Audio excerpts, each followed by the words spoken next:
Dave here, Wellness and Health Promotion Manager at DCare, and we're answering some of your Ask the Expert questions today.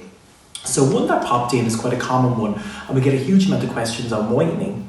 And whitening and strips and the surgery and what's the best form to do.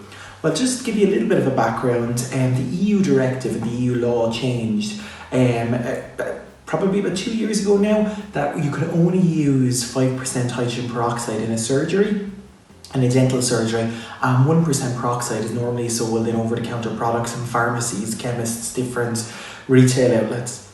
So what I would say to you, the best way to actually, if you're invested in whitening, would be go for your checkup, make sure you're suitable, that you have no gum problems, no caries, no decay. The next thing, one of the most scientific and evidence-based ways to whiten your teeth is what they'll actually take an impression of your teeth, and they'll make these little trays that you can pop in for usually about an hour a day, depending on the whitening system. So they'll make one for the upper and they'll make one for the lower that's customized to fit your mouth.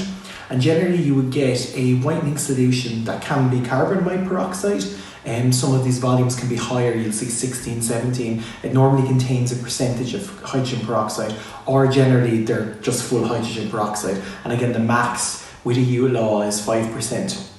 So you will pour a very small amount into the anterior, to the kind of frontal teeth. Usually the first 6 is what you would whiten, and you don't want to pour too much as it can go up into the gums, and then you would place the tray in. Generally you would brush your teeth, dry your teeth off, and make sure your teeth are really, really dry, that there's no saliva on, and then pop up the tray and wear for the required time.